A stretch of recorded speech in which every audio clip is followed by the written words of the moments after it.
Mary here at Mary's Heirloom Seeds, and we are on a roll sharing lots of helpful information to help you grow your own food and save those seeds. Today we're going to talk about saving seeds from Swiss chard. Now, it's a lot later in the season to collect seeds from the Swiss chard because you have to wait for the plant to bolt. Now, bolting on a Swiss chard means it produces a long stalk, and the seeds are produced on those stalks. So you have the regular leaf portion of the plant, and then you have a long stalk that produces seeds. So you can still eat the Swiss chard when it's bolting, but leaves tend to be a little more on the bitter side. We definitely cook the Swiss chard during that time, or it's a great source of free food for our chickens. Let's get started on collecting the seeds first from the plant. To collect seeds from a Swiss chard, we usually use a large cardboard tray and some scissors. Now we're going to do this, it's a little tougher to do this with one hand, but if you see here, these are seeds produced on a stalk. Let's pan out here. We have the actual Swiss chard that starts here. You can see the leaves that it's still producing on the base here, and then you have this large stalk here. It's very large and woody. We've been harvesting Swiss chard from this for quite a while now.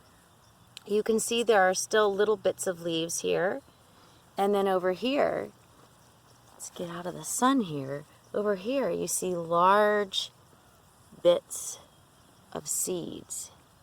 Okay, so we're going to cut these off,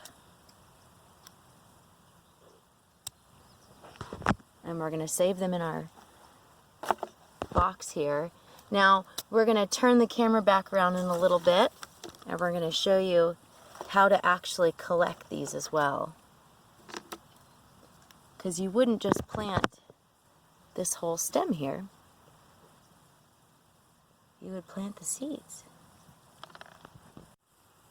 Alright, so here we are. We have two boxes from two different harvests. This box is what we harvested this morning. Now, it's very wet still because it's been outside, so the dampness is a factor when collecting seeds. These, on the other hand, were collected about a week ago, so they're nice and dry and a lot easier to harvest. Now, I'm going to show you the difference between a viable and a not so viable seed. See this here? This is a very small, let's see if I can zoom in.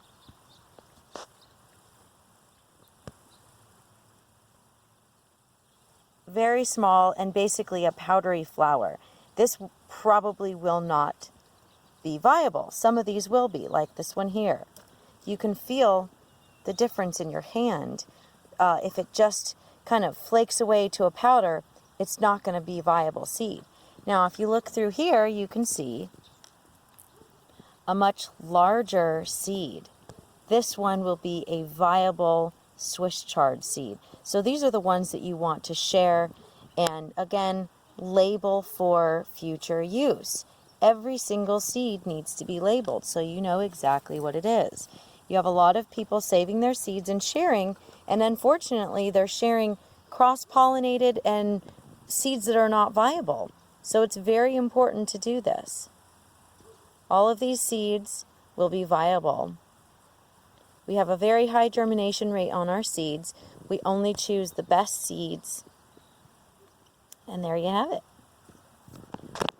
Thank you for joining us for another seed-saving adventure. I'm Mary at Mary's Heirloom Seeds. We would love it if you would share our videos with your friends. Follow us on YouTube, Instagram, Facebook, all that fun stuff. If you have additional questions, please feel free to give us a call or send an email. Our email is the easiest. It's mary@marysheirloomseeds.com, and we try to get back to you as soon as possible. Thank you for joining us, and happy planting.